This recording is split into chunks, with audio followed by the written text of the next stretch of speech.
Welcome to the case portion of the Soap Note writing workshop. It's best usually if you have a partner for some of this exercise. However, if you don't, it's totally okay. We can still make it work. Let's say you're on your very first day of your internal medicine rotation, first day of third year, and you're in luck because you're on call that first day, and you get a call from the emergency department to evaluate a gentleman, Mr. S, for admission. You start your note off by writing down that he's an 86-year-old male with a history of hypothyroidism presenting with 1 week history of throat pain. You take a history of present illness, and you find out that he has right throat neck pain. It's been going on for 1 week. It's constant, dull, worsening. It's a 9 out of 10 pain. It radiates to the right ear and nose, and he's tried some over the counter medications without relief, and the pain is worse at night. In terms of associated symptoms, he's got more difficulty swallowing water than solids. He's slowly losing his voice over the last month and completely lost it 2 weeks ago. He's got a 40-pound weight loss in the last year. He's got a productive cough, but he denies any fevers, chills, headaches, changes in vision, hearing, ear, nose discharge, chest pain, palpitations. He's been referred by his primary care physician to the ear, nose, throat doctor, but hasn't seen them yet. In terms of other history, he's got a past medical history of hypothyroidism and sinusitis and a past surgical history of appendectomy. He takes levothyroxine 15 micrograms per day, and he's got no known drug allergies. No family history for him. He quit smoking about 6 to 7 years ago, but has a 70-pack year smoking history. No alcohol and recreational drugs. He is retired, and prayer does keep him going through tough times.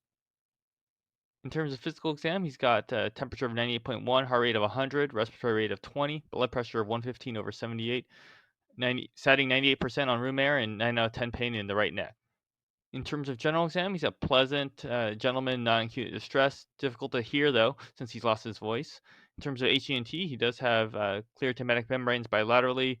Pupils are equally round and reactive to light. Extraocular muscles are intact, and nose exam shows intact nasal mucosa, no polyps or bleeding.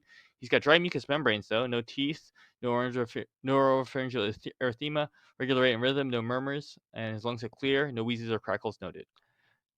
On neck exam, he's got some tenderness over his right neck in the submandibular region, but thyroid exam is unremarkable. No lymphadenopathy is palpated, no masses.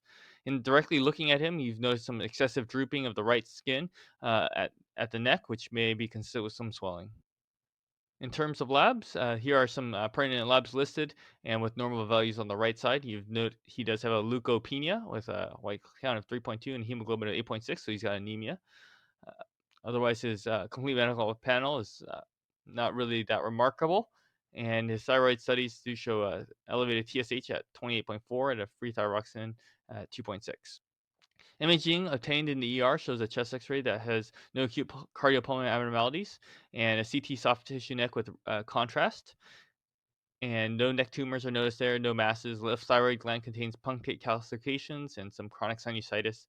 Once again, both of these, since it's overnight, are resident reads.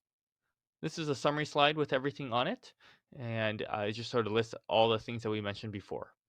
So this is the time where you actually get to do some work.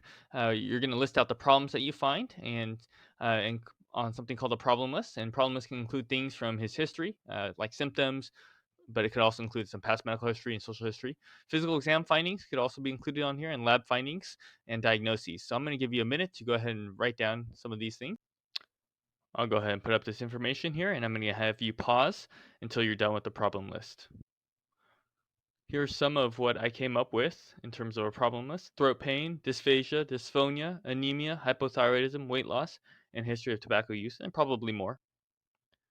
Now I'd like you to take about 10 minutes and write out or type out an initial assessment and plan for admission for this patient. Good luck. When you're done with your assessment and plan, go ahead and take 5 minutes and share your assessment and plan with your partner. After you're done sharing, go ahead and go to the next talk.